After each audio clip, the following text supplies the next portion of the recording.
country from shore to shore. Our women cooked all your food and washed all your clothes. We picked all your cotton and laid the railroad steel. Worked our hands to the bone. That's your lumber mill. I say, when will we be paid for the work we've done? When will we be paid for the work we've done? We fought in your wars in every land to keep this country free, y'all, for women, children, and men. But anytime we ask for pay alone, that's when everything seemed to turn out wrong. We've been beat up, called names, shot down and stoned, and every time we do right, someone said wrong. When will we be paid for the work we've done? When will we be paid for the work we've done? We have given our sweat and all our tears. We've stumbled through this life for more than 300 years. We've been separated from a language we knew, stripped of our culture. People, you know it's true. Tell me now, when will we be paid for the work we've done? When will we be paid for the work we've done? Will we ever be proud of my country, tears of me? When will we be paid? Will we ever sing out loud, sweet land of liberty? When will we be paid for the work we've done? Somebody tell me, for the work we've done. Will we ever have peace and harmony? I want to know, will we ever be paid?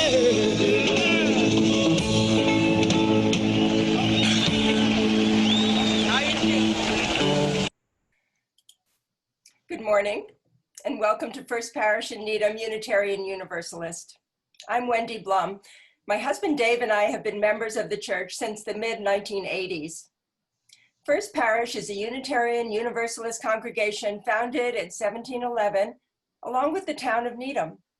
We're proud to be a welcoming congregation for people of all sexual orientations, gender identities, and expressions. We're a green sanctuary congregation committed to addressing the climate crisis, and we're a level 2 sanctuary supporting congregation because of our work on immigration reform and anti-deportation efforts.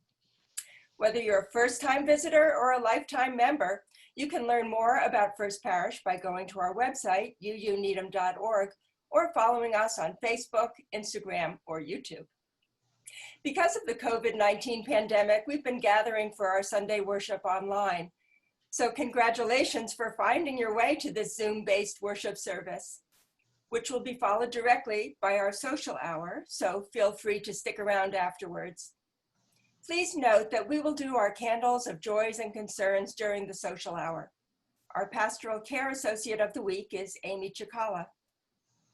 If you're joining us for the first time this Sunday, you can sign up to be included in our weekly emails soon by going to our website, uuneedham.org, and clicking Get Involved Newsletter, or send your request by email to office@uuneedham.org. We know that this way of worshiping and gathering together has been an adjustment, and our sincere hope and prayer is that these online services and other connection opportunities will help us keep the spiritual, emotional, and social closeness that we treasure in our faith community. This morning's service is brought to you by a group of First Parish folks who are interested in exploring how the church might make some sort of reparation for slavery and its aftermath in our own church community. Besides myself, the other Reparations group members are Linda Davis, Ross Donald, Ellen Fine, George Ganakoto, Cece Ganakoto, Carolyn Lines, Vicki Macredes, Marianne McGowan, and Jackie Shepard. During the service, please keep your audio muted, like I did, and welcome. We light this chalice, symbol of our Unitarian Universalist faith, with the words of John Lewis, legendary civil rights activist and longtime congressman who died on July 17th of this year.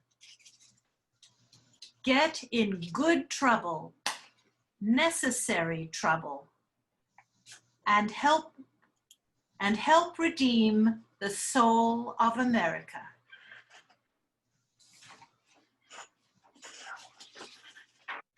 In Unitarian Universalist tradition, the covenant is a set of promises the membership of the church strives to honor with one another and outside in the world. Please join me in saying the words of our First Parish Covenant. We gather as a loving community to encourage and comfort one another. We gather as a diverse community to support each other in our search for spiritual truth. We gather as a service community to live. Though we cannot gather in person during this time, we are living these promises every day. Good morning, everybody. Reparations means making amends for wrongs that have been done, and it has a long and complicated history in our world. We see many examples in ancient times as well as modern. The book of Deuteronomy, for instance, instructs the Israelites on the practice of reparations for slavery like this. If a fellow Hebrew, man or woman, is sold to you, he shall serve you 6 years, and in the 7th year you shall set him free. When you set him free, do not let him go empty-handed. Furnish him out of the flock, threshing floor, and vat, with which the Lord your God has blessed you. Fast forward to the 20th century, which saw many human atrocities such as the Holocaust and apartheid. In both of these cases, the offending nations, Germany and South Africa, made reparations to the peoples they oppressed and murdered. In the United States, our government apologized and paid $1.6 billion to the surviving Japanese Americans who were interned in prison camps during World War II. So it is astounding to consider that no reparations for 250 years of chattel slavery have ever been made, even though the issue has been discussed since 1865. At the end of the Civil War, freed African Americans were each promised 40 acres of land to settle on, but that land instead was turned over to white Southerners in exchange for their oaths of loyalty to the Union. As Frederick Douglass wrote, when our slaves were emancipated, they were sent away empty-handed, without money, without friends, and without a foot of land on which they could live and make a living. In 1989, the same year reparations were made to Japanese Americans, a bill was introduced in Congress by the late Representative John Conyers of Michigan. H.R. 40 calls for a commission to study proposals for reparations to the descendants of African Americans enslaved in this country. Last year, a hearing on the bill was held for the first time, and reparations became a hot topic in last year's presidential primary campaigns. But H.R. 40 still sits in the Judiciary Committee and is yet to come to the floor for a vote, despite being reintroduced each year. To date, the United States has no official policy of atoning for slavery and the subsequent 150 years of structural racism and violence that have deprived African Americans of full equality and justice. Here in our First Parish community, we cannot fix the terrible crime of slavery and its legacy of anti-Black racism and brutality, but we can address the wrong that was done right here in our spiritual home, the enslavement of Homer. We know little about Homer other than his name and the fact that he was given to our first minister, the Reverend Jonathan Townsend, by his father-in-law in 1720, and that he died in 1754. Homer toiled on Townsend's own homestead as well as doing the duties of sexton in this church, and Townsend was paid when Homer was sent to work for other people. We haven't found Homer's descendants or know if he even had any, but we need to acknowledge him and educate people about the fact that slavery was practiced right here in Needham, and indeed throughout New England, even in religious spaces such as our own. Reverend Katie revealed this history to us in February 2019. Earlier this year, we formed a task force to look at ways we can reconcile and make reparations for Homer's work, as well as that of other enslaved people belonging to members of First Parish. Later on in this service, we will invite you to talk with one another and share your ideas for reparations. We want to hear from all of you and make this truly a parish-wide effort. As a spiritual community, we can look upon reparations as an integral part of our faith and as a way we can be actively anti-racist in this moment of reckoning in America. The Black Lives of UU has called on all UU congregations to examine their histories of racism and oppression, and it supports the adopting of the proposed 8th principle of Unitarian Universalism. This principle asks us to, quote, journey towards spiritual wholeness by working to build a diverse, multicultural, beloved community by our actions that accountably dismantle racism and other oppressions in ourselves and our institutions. Our task force has been meeting throughout the spring and summer to discuss, brainstorm, research, and share ideas. This work is not easy. It calls up lots of deep emotions and challenges our assumptions. We've wrestled with this all the time, held together by a shared passion for racial justice. Our efforts have focused on 3 areas. 1, placing a physical marker or plaque inside and or outside the church. 2, reaching out to our school leaders about updating curriculum to reflect our real story. And 3, creating a page for our website with history and resources. We wrote a mission statement, which reads, and the words will be up on the screen as I read this to you. We are First Parish members exploring ways to address our legacy of slavery. Our intent is to be actively anti-racist by building awareness, educating ourselves and others, and recognizing our role in the institution of slavery and the resulting racism that still exists in our society today. We commit to action by the parish to redress our own history with slavery and move toward healing the grievous harm done to enslaved Africans and their descendants. We, in this time and place, are truly blessed, and to those whose forced labor made this church and meeting house possible, we owe a deep apology, meaningful reparations, and a repairing of our relationship with them and their descendants. All right, our first hymn this morning, Wade in the Water, is an African-American spiritual sung by Harriet Tubman along the Underground Railroad. It warns escaping slaves to abandon their paths on land and move into water so their scent could not be picked up by dogs. Please join in from home with your microphones muted in singing hymn number 210 in the gray hymnal, Wade in the Water.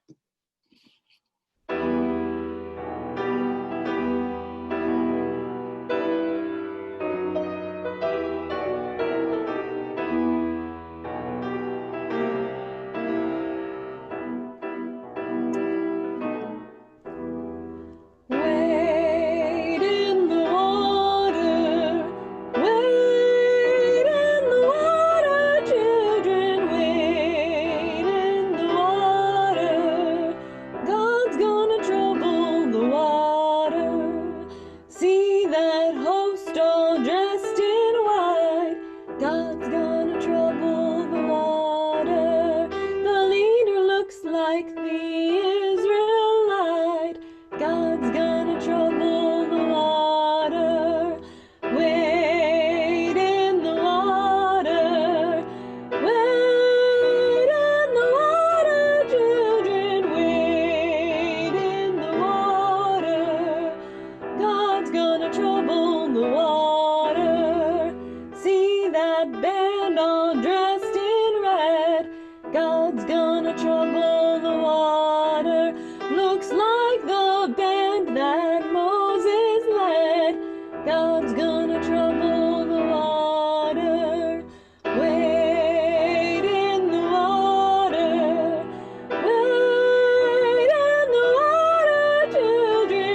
Africa and enslaved in Boston, Phyllis Wheatley was one of the best-known poets in pre-19th century America.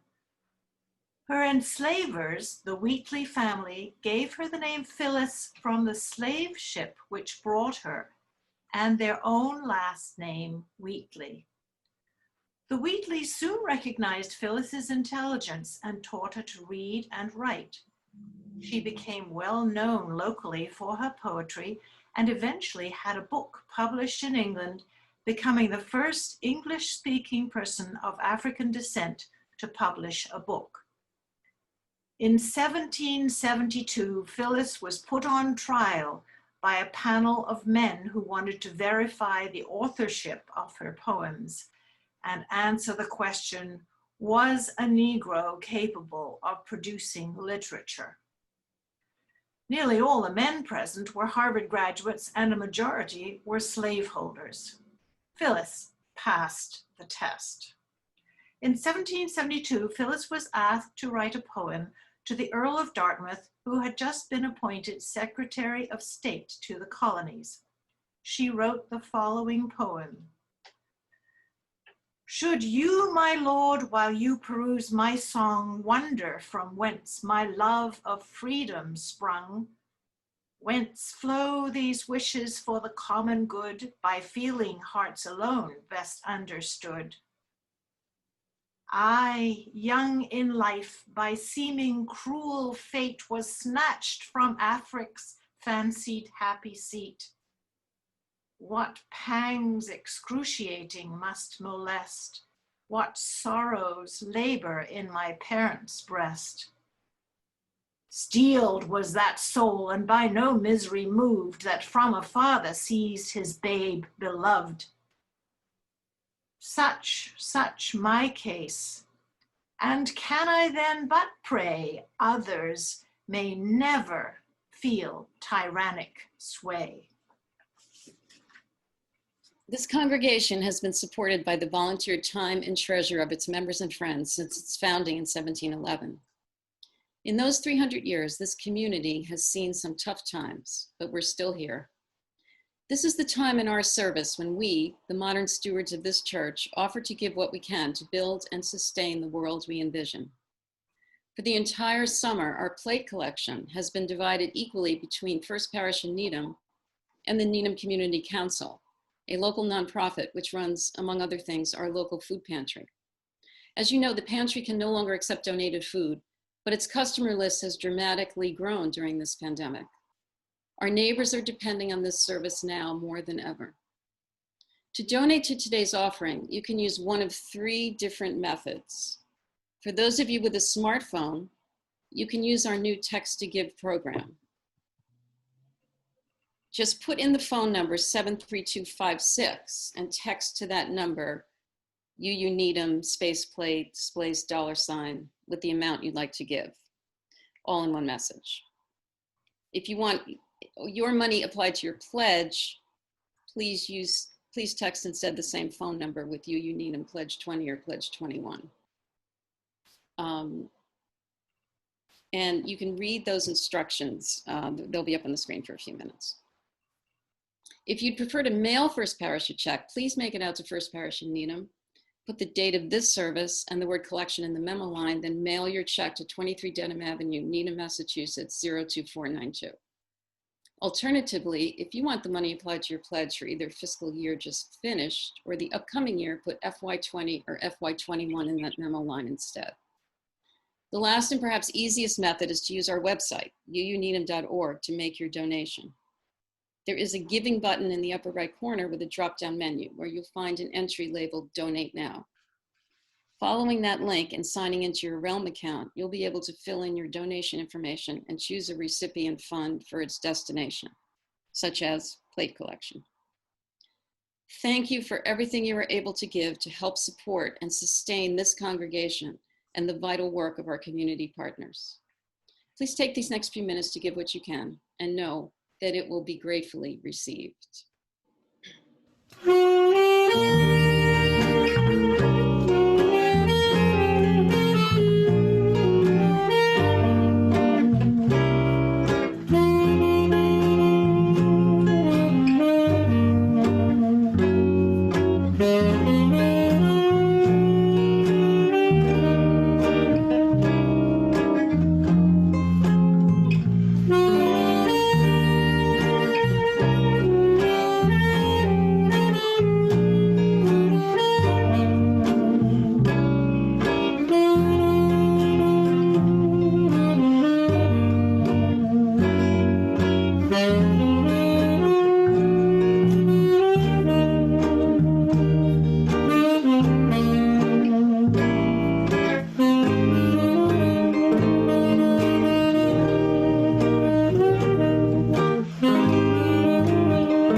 Our second reading is from Ta-Nehisi Coates, an American author and journalist. Mr. Coates explores contemporary race relations, perhaps most notably in his book, Between the World and Me, which won the National Book Award for Nonfiction. Won't reparations divide us? Not any more than we are already divided. The wealth gap merely puts a number on something that we cannot say, that American prosperity was ill-gotten and selective in its distribution. What is needed is an airing of family secrets and a settling with old ghosts. What is needed is a healing of the American psyche and the banishment of white guilt. Good morning, everyone. I think I'm getting a little bit of reverb. So I've been struggling with this, as I'm sure many of us have, for quite some time now, ever since Reverend Katie spoke to us about our enslavement past. And the first place I went, and I call this reflection, Walking Needham's History, struggling with our communities, not just our parishes, but our communities' enslavement past. And so I started walking to places like Rosemary Brook and down by the Townsend Green, and just experiencing the feelings that I felt, as well as putting into my mind the knowledge of the history and the understanding of what Homer might have done in his day. And so I spent a lot of time with that. But before I start about that, I just want to show you three things. What would be a yam? What would be beans? And what would be lemon? Lemon would have cured so much scurvy of the people that died who were on the ships. And I'm going to begin with that and talk to you a little bit about the passage. Many of you have heard about the triangle trade, that rum and slaves and tobacco and all sorts of goods. But it happened between 1500 and 1866-65. 12.5 million people were stolen, captured, enslaved, and transported from Africa to the Americas. It was a horrible experience, especially for women, but for men as well, because the men were shackled together actually on the ships and they weren't able to move. The women could somewhat move around the boat, but they were sadly raped. And the children and the men and the women could sometimes go above board and serve as entertainment for the drunken folk who were manning the ships. Before they left, though, they were stripped down, and the women and the men had their heads shaved to prevent against disease, and they wore white cloths that looked like diapers. They were packed in those ships, and you've seen pictures. It is horrible. Massachusetts, and I have this little pamphlet here from folks in Concord who've done a lot of work on their historical past. Why did slavery take root in New England? It's an interesting question. It's a very interesting question. What I keep wrestling with, and I hope you're wrestling with as well, is if one is a minister and one is a godly person, where is your moral compunction that does not stop you from enslaving other people? Who were some of the first people to enslave other people? Our own John Winthrop, he who wrote of the shining city on the hill, he who was held up for good moral Christian virtue. Yes, John Winthrop enslaved two Pequot or potentially Narragansett. Not only did he enslave people, but he worked on codification of enslaving people. So in 1641, the codification was created, and there was basically a law about enslaving. By 1715, about 5 years before Homer is enslaved by Reverend Jonathan Townsend, there are 4,150 people enslaved in New England, and probably more. In 1760, when Homer dies, after Homer dies, the Massachusetts population of the enslaved is about 5,500, or 2%. And to give you a sense of what the Massachusetts population of everyone was, in 1770, it was 235,000. Who were some of the enslavers? And you can see the pictures there. One of them was Peter Faneuil, Faneuil Hall fame. And there were people being enslaved and sold. And where were they brought to? They were brought to New Bedford. They were brought to Providence. They were brought to Bristol. They were brought to Nantucket. They were brought to Portsmouth, and they were brought to Boston. There is a very moving story in some of the stories, I have to say, You know, when you do people's history, and I have a picture of Howard Zinn right over here in the corner, when you do people's history, you talk about objects, you talk about things, you talk about practices, and you talk about general practice. When you talk about white male great man history, like the Ben Franklins, like the John Hancocks, like the John Winthrops, like the Thomas Jeffersons, the Patrick Henrys, incidentally, each one of these men enslaved and owned other human beings.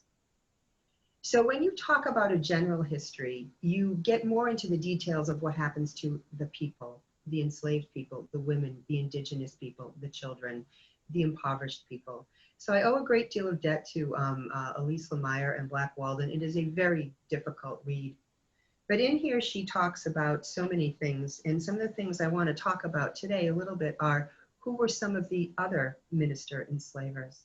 Because not only was it a common practice for ministers to enslave people, I'm going to say that again, not only was it a common practice for ministers to enslave people, this was a matter of status.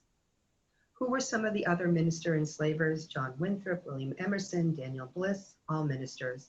Cotton Mather, he who also had a big hand in the the witchcraft trials. John Williams and John Ashley out in Deerfield, and several others in Acton and all the towns around here, including our own Jonathan Townsend. Cotton Mather not only enslaved other people, but he wrote A Good Master Well Served in 1696, The Negro Christianized in 1706.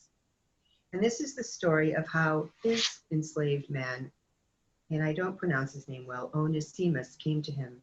Now, Onesimus was named for the man who was enslaved to the apostle, to St. Paul. And this is what Mather said. This day a surprising thing befell me. Some gentlemen of our church, understanding, without any application of mine to them for such a thing, that I wanted a good servant at the expense of between 40 and 50 pounds, purchased for me a very likely slave, a young man who was a Negro of a promising aspect and temper. And this day they presented him to me. It seems to be a mighty smile of heaven upon my family. I put upon him ye name of Onesimus. I resolved that with ye help of ye Lord, that I would make him a servant of Christ, and also be more serviceable than me and to my flock. And this is the sort of attitude that was going on, this sort of Calvinist predeterminism. You know, I spoke with, exchanged emails with Dr. Grice on this, and she basically was saying that in the Bible, while we talk about the entire Exodus story, and I am Jewish, all we talk about is getting out of slavery, but we also talk about the accursed Black race and how they will have to endure slavery. You know, I call BS on that personally. I just can't abide it. Where Cotton Mather was a little bit different is he thought that people should be baptized. And this was also used as a religious, but also a subduing method. And so he educated and enslaved a bunch of people. And, you know, I don't know whether Jonathan Townsend did that here in Needham, but it is interesting to know. And I think I will ask Peter to show some of the pictures that I sent in, because this is part of what I do when I walk history. I work to unwind the DNA of the historical trauma that existed in a place. And we can all engage in this on a spiritual level. And if you could show some of the other pictures, Peter, of the grave that I found, that would be really helpful. There was a woman named, a young girl, and this is her grave, Jemima Everton.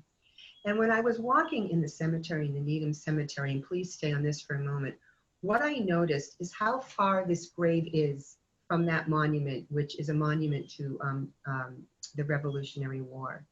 And it's almost as if when I walk there and I go in the quiet, cool morning, as if I could feel a man tugging at my shoulder and saying, "Over here, miss, over here."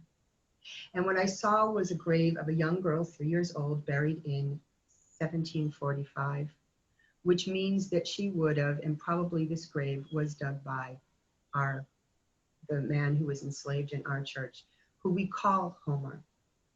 Another thing about the names of what Townsend chose and people like Cotton Mather, often it was to show off, like the way that you would have a yacht name, like "We got this one for free" or "Babe's Delight." Yes, these were the kinds of ways that people showed off their intellectual superiority, their Harvard education, their worldliness, their literary. Or if you were a merchant, perhaps you chose the name Boston of somebody else who was enslaved in Needham, or Bristol, or London. For women's, the names like Phyllis or Sylvia had a touch of the pastoral, and Zilpha also had that biblical. This is another grave that was from 1729. So I can only assume that it wasn't Jonathan Townsend who was digging these graves, but it was the hard work and toil of a man that we called Homer. But we don't know what his real name was. We don't know what his parents gave him. We don't know about his African tradition. So as we think about this, as we walk through Needham, how much honor can we give to people who did all of this work? And speaking of Needham, there were about 8 slave-owning families and slavers in Needham. Some are in modern-day Wellesley. Some were the Townsends, I believe the Gay family. And if you look, there are several old houses in Needham, and I spent time looking at historical sites this morning. And some of those houses date to the 1700s. And it always says, built by Mr. Tolman, built by Reverend Townsend. Do you really think that Reverend Townsend was building that house? So what else would Homer have had to do when you look at the social history? He would have had to chop wood all day long on many days. He would have had to go get water. And as you see in the background here, this is the oldest house in Needham from 1707. And when I went to sit over there, the house had been in another spot. I felt a calm. There was a Black Lives Matter sign. And it felt like on this part of town, Homer might have had peace. It was the part of town that was close to where the poorhouse would ultimately be, which would be the Wellesley Country Club today. And so Homer would have also have had to go be work out. And this is when you were hired out for the day to go do some kind of work or work on a farm or whatever it was, chop wood for someone else. He would certainly have had to have dug graves. He would have had to have brought water. And if Peter, you can show the picture of the water and the rock. I was getting a feeling like when I was over there that maybe this is where Homer had some respite. Maybe this place where that little stream was, if Peter can show it, is where maybe Homer had a moment to breathe. Did he have a wife? Did he have children? We do not know. When he buried that young woman, Jemima Everdeen, did he cry a little bit? Did he know her parents? We don't know. Did he cry for the children that he might have had or might have had or wanted to have? There's so much we can explore, and there's so many ways to do it. I certainly encourage us all to take this into heart and to start thinking as we walk Needham and we see the picture of West Street, named for our second minister. We see Parish Road.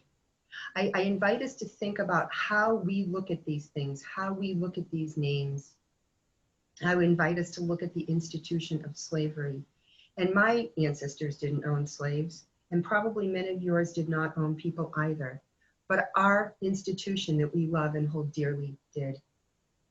I think the last couple of things I want to say are concerning how we go about this history, how we study it.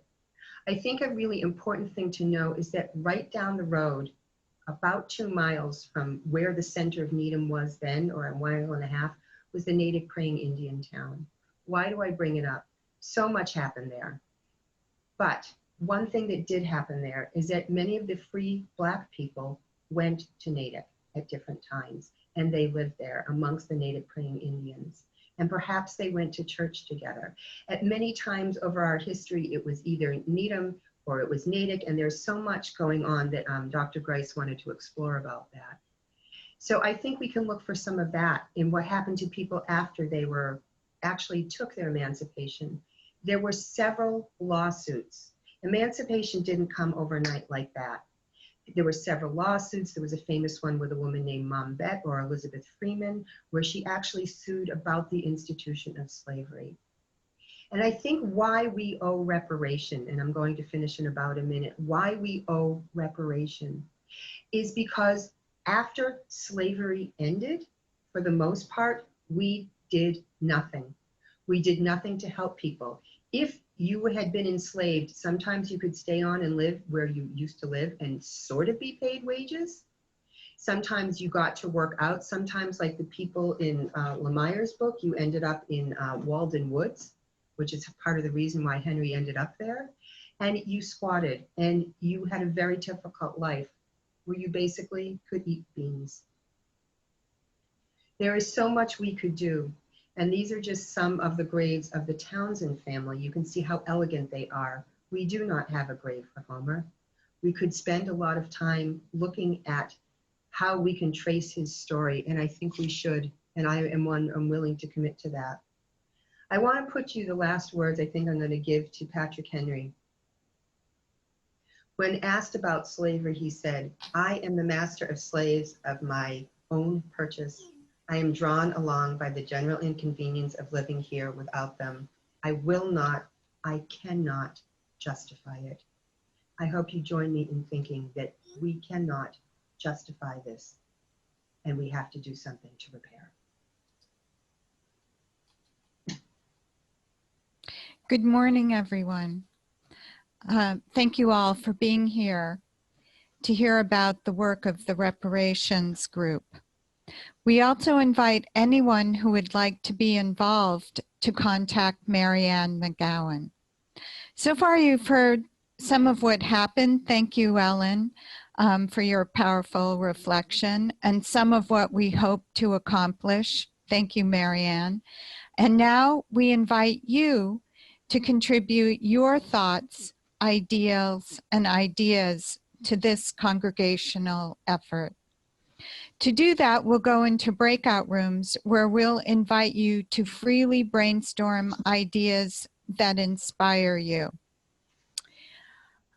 I'm going to just briefly say that you can choose any starting point. For example, you can consider Homer himself and his experience as a slave. You can think about his labor that was exploited and that he labored on the land, and from there consider, for example, gardens and donating harvests to a group working to end food insecurity.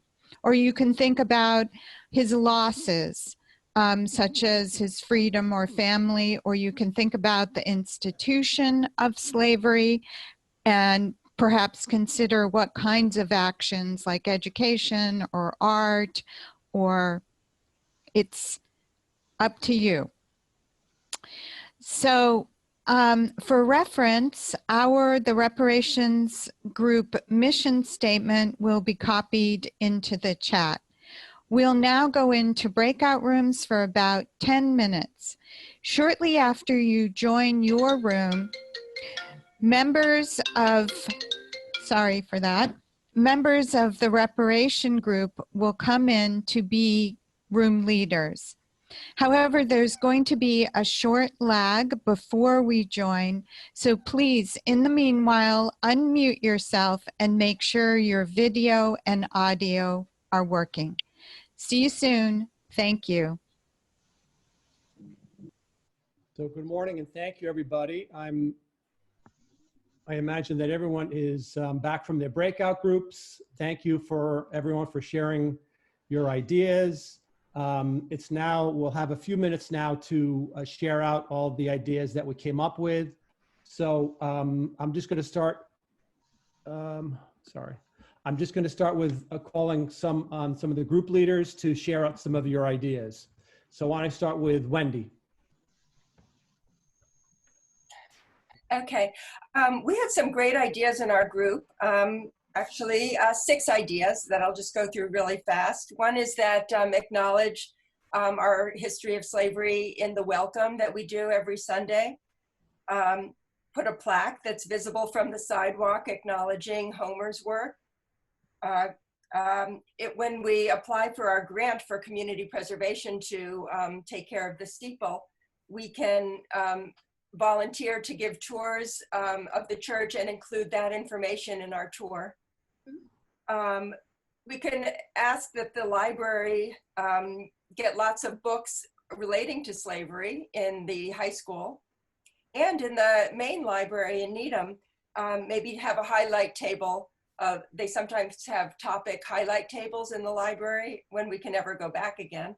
Have a highlight table on slavery in New England, and add a stone in the cemetery near Townsend's grave that just, even though we don't know where Homer was buried, to acknowledge that there are enslaved people buried there, probably.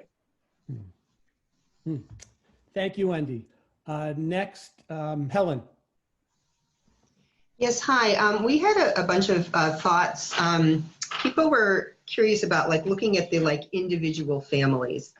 And Jeanette, who knows the history of our church better than any of us, she was mentioning about how Prince and Sylvia were actually baptized, and then they were, the person who enslaved them was a member of an Episcopal church. And yet we are still responsible for looking at this and looking and trying to follow the trail. We talked about, I talked about working with a group of African-American genealogists, and Lynn said that her brother is a genealogist and is from this area.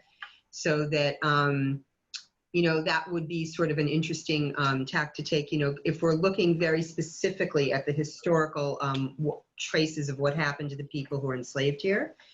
We thought about ideas for reparations. What would be, and I think Lynn was talking about this, Deborah Niles, and Lynn too, you know, what would be respectable to people who suffered so much? Certainly there's the financial aspect, but also the giving credit for Homer who did all of these things, so-and-so who did all of these things.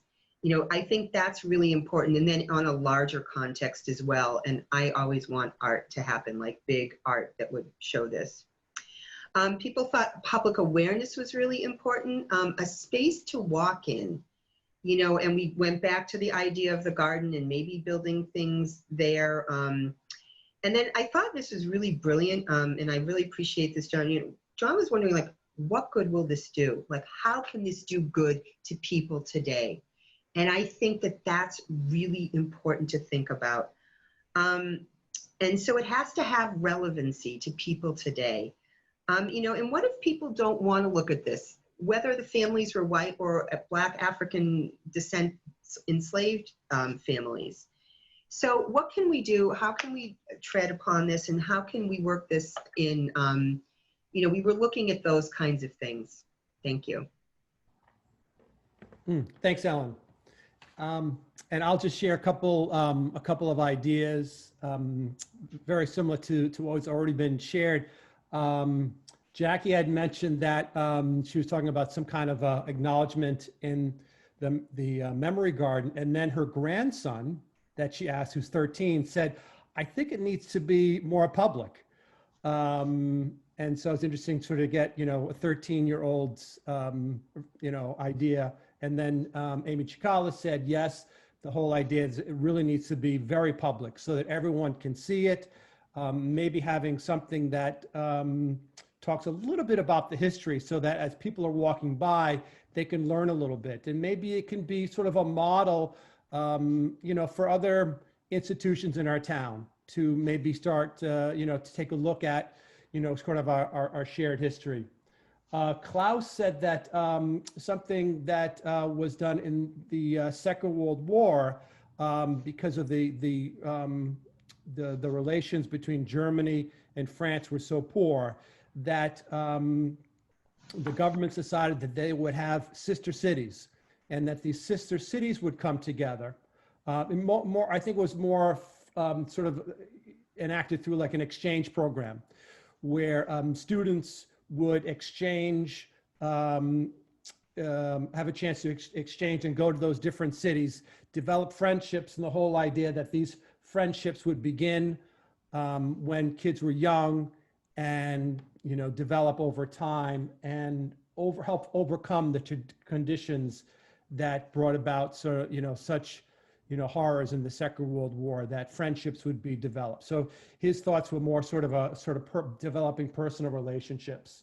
And then Eleanor mentioned about maybe having something in the schools where there were, programs that dealt with sort of anti-racist. So maybe courses and education that was something that was a part of our Needham Public School education, a curriculum.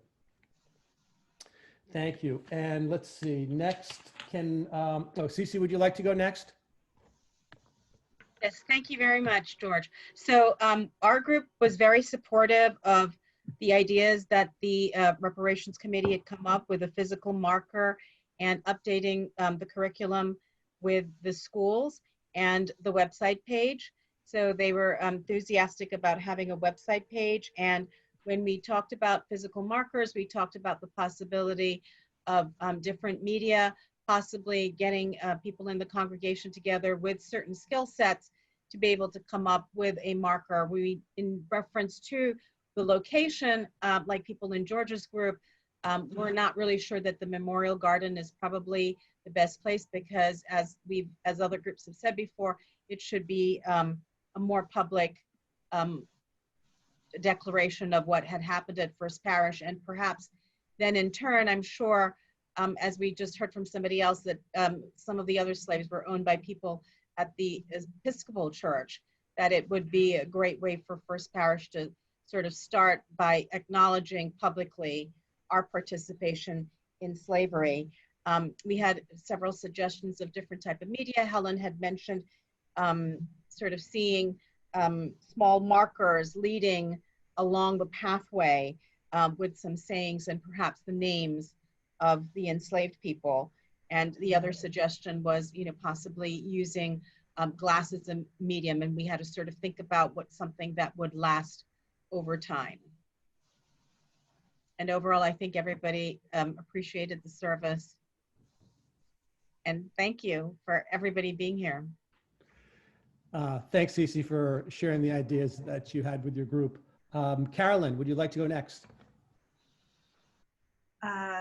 Jenny suggested looking at the history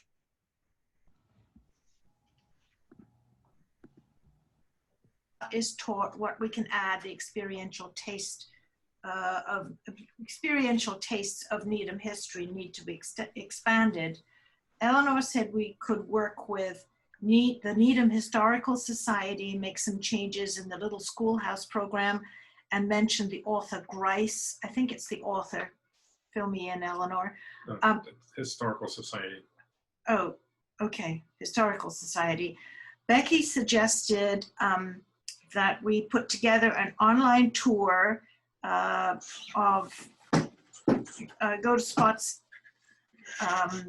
in Needham, and she said that we are in charge of the upkeep of the buildings. We weren't there during slavery, but we're in charge of today's upkeep, expand on what happened and tell what happened there. Let's see, Phil said the town has honored people in part of the town, but now parts of the town need to be, it would be great if we could name parts of the town for slaves or enslaved people in our area, have a marker in our church with Homer in our garden. Linda said she suggested putting together a small paper brochure on slavery in Needham and distribute it in Needham. Dick said he would like to see monetary contributions made more easy to make. For example, identify 6 groups who could be the recipients, have a series of groups who could be the object of our financial contributions. Phil suggested creating a registry of Black colleges to establish funds for college students or high school students. Becky said something similar, that, she said about the high school students could be helped that way. She also said that redlining, we need to make amends by contacting realtors somehow and making a much better way of including everybody. Carolyn said that people of color in town were not represented in the town statuary. For example, on the town common and in front of the town library, there are no children of color. Phil suggested town-wide reaction, cleaning up, affordable housing to counter redlining, and also cleaning up our language. He said that, which I didn't know at all, with the master bedroom, when you talk about a master bedroom, that was the slave master bedroom. So we need to call it something different. Becky suggested, and I'm not sure I got this because it was right at the end, developing links to Black colleges that help, and so that we could learn about their job searches, so that we can encourage businesses to provide scholarships or internships. I think that's what you meant, Becky, but please clarify that later with me if that's not right. Thank you. Thank you, Carolyn. Next, Vicki. Yes, we had a lot of great ideas. Nancy talked about having gone to the UU Church in Roxbury and sort of springboarding on the idea of partnering and of supporting communities of color to perhaps make a partnership with that UU Church and support them either in their efforts as volunteers whenever that's possible, or monetarily, or perhaps exchanges educationally. There was a lot of support around the idea of a marker. Also, the idea of having a special service every year in Black History Month. David wondered about what's going on right now. Why is Needham still so white? And wanting to really dig into that question. Perhaps we could do lyceums or some other way of looking at that. Also, there was a question, it came up that we don't really know that much about Homer and as a person, as a human being. And I think that's one of the things that would help to humanize the whole thing, is to try to find out, just as Ellen showed us, more about the people, the human beings that were involved. And Amy talked about really wanting to explore the larger topics, particularly from her own experience in New York, where she lives. And she would like more conversations. So I thank everyone for their contributions and look forward to carrying out some of these really wonderful ideas. Thanks. Thanks, Vicki. And we'll finish up with Marianne. Sorry. Okay, we had a number of great ideas pertaining to education, including, when the schools do have curriculum that's inclusive of our history of slavery, to make that available widely, not just to the students who are learning it, but somehow to have everybody in town access that. There was also the idea of having a scholarship, I think that was Muriel, that we could sponsor a scholarship either for a student of color in Needham or elsewhere beyond Needham, and do that every year. Another idea was to, also on the education theme, was to develop a music curriculum for the schools that really focuses on the influence of African American music on our American music.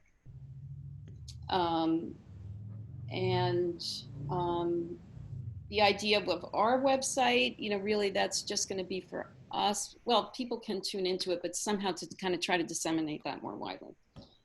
And, another idea Pat was talking about was to expand the scope of what we're doing beyond First Parish, try to involve other parts of Needham in that, either other houses of worship or other groups.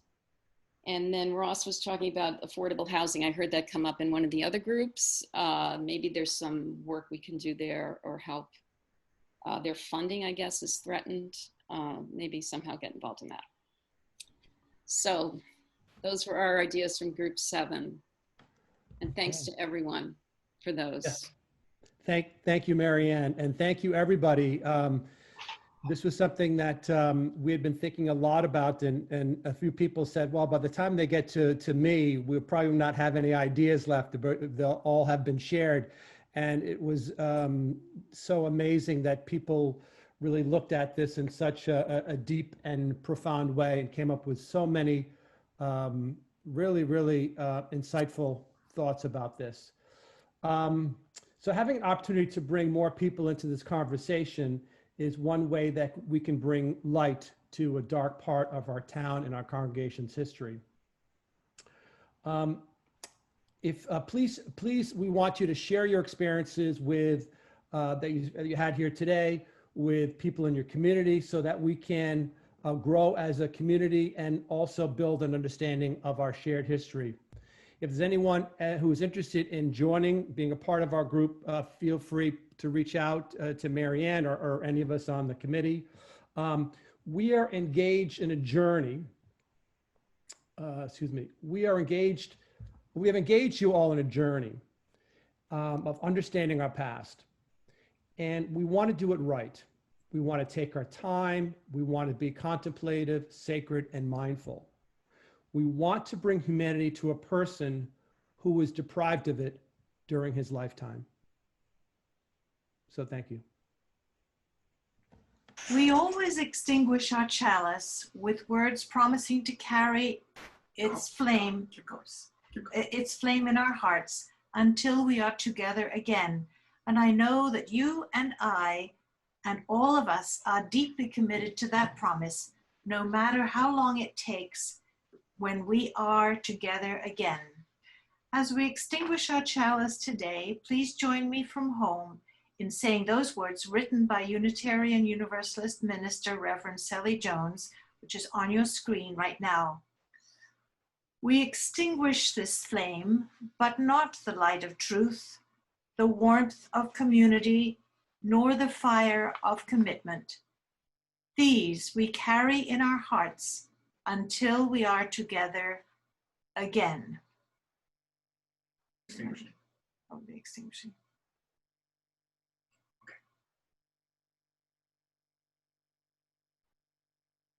Okay, now. There you go.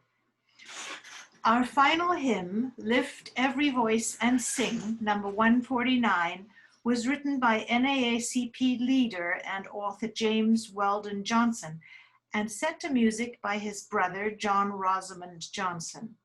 First sung in 1900, it's popularly known as the Negro National Anthem. Please join in from home with your microphone muted. Once again, it's hymn 149.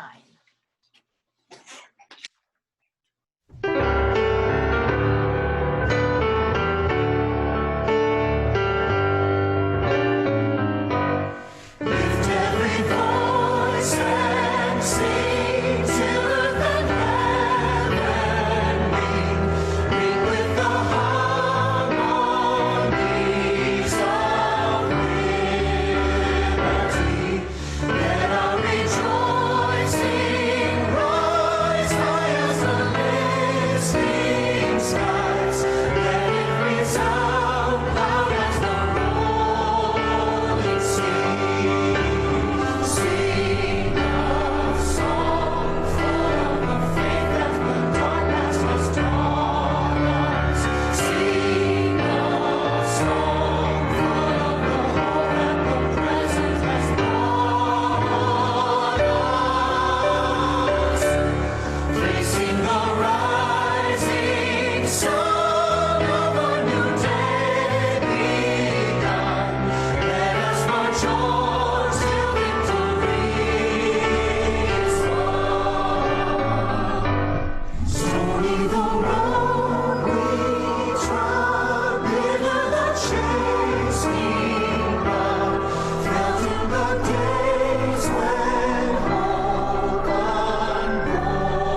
In the tradition of Black Lives Matter and other advocates for racial and social justice, let us say the name of each one of the adults and children held in slavery in Needham, being mindful that their names were imposed upon them by their enslavers. Homer, Rose, Jethro, Phoebe, Prince, Sylvia, Violet, Boston, Jenny, Primus, and all those whose names are yet unknown. We remember you and we are sorry. We are working to honor your memory. May we never forget you again. May we acknowledge the complicity of our past and strive for reconciliation, reparation, and a better future. Blessed be and amen.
close our postlude, let me just say that we're going to try to do a very quick social hour, but I think we should give everybody 5 minutes or so to take a quick break and grab a cup of coffee or something and come back in 5 if you want to do social hour. We're going to try and do joys and concerns if there are any, so you can text those to us in the chat.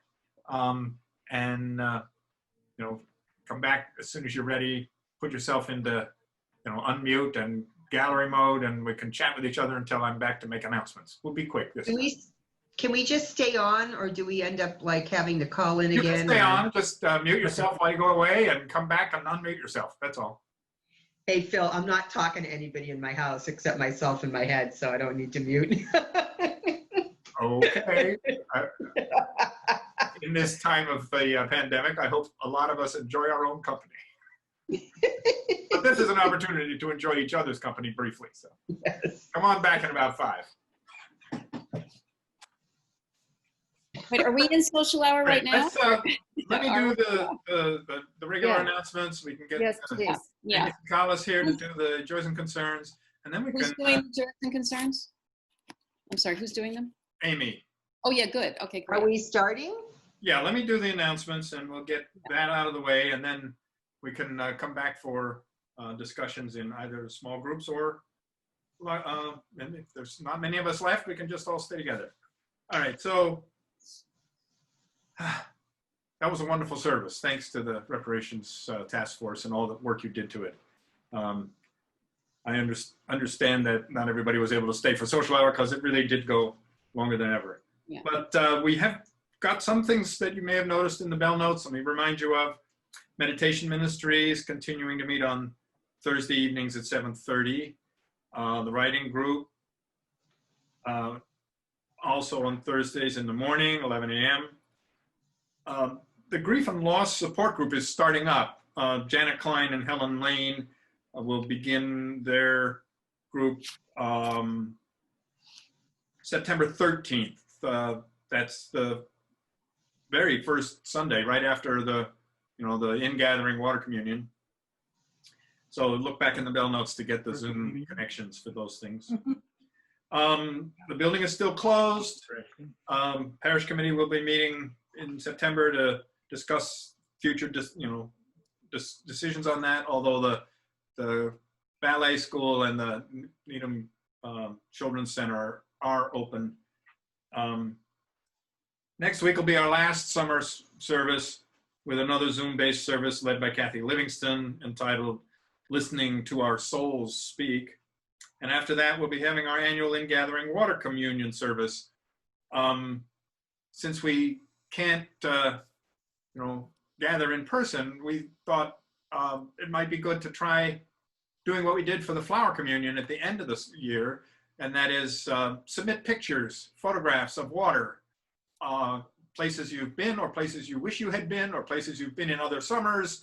Water is essential to life and important for our mental health. And Ellen showed us some beautiful pictures of water here in Needham this morning. So I've already taken a couple of pictures of Rosemary Lake or Pond? Anyway. So send them to me. I'll put them together. Tom Gaiman will make a montage for us, and we can share that in the water communion service. So many of the standing committees are starting to meet again.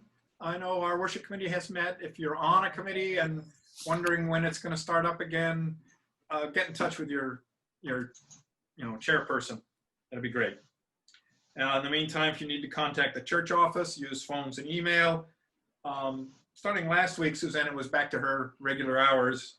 I think they're 9 to 2, but be patient because she's got a big backlog to catch up on.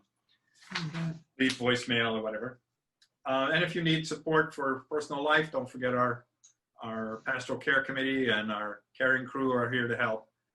You can get in touch with them emailing pastoralcare@uuneedham.org or leaving a voicemail at the church office.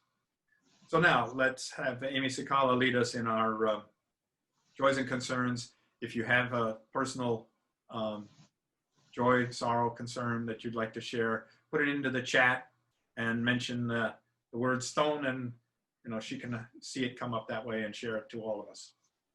Thanks so much. Okay, so this is a time to share the milestones of our lives with one another. You are invited to share in the chat what is giving you joy or sorrow at this time. So far, we don't have any. So I'll just pause a moment for anybody to do any last minute sharing.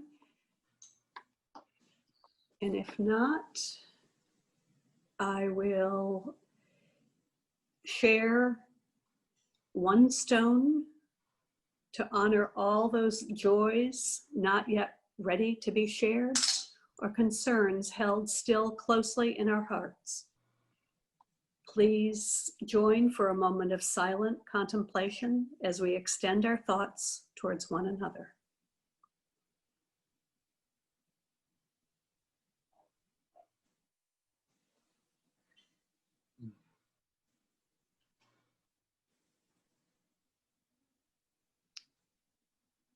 That's a Blessed be. lovely bowl. Thank you, Amy.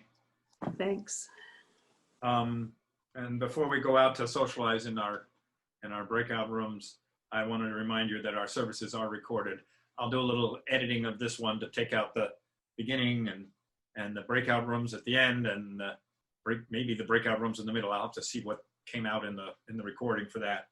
But it'll be available on our YouTube channel, and any of the other services from the summer or even before are available there too if you want to find something you missed or send a link of your favorites to your friends and relations around the country. I think we're proud of what we've been able to pull together. So now Peter can set us up into rooms of about 5 or 6. We'll take maybe 10 minutes there and come back to say our final farewell. Thanks, Peter.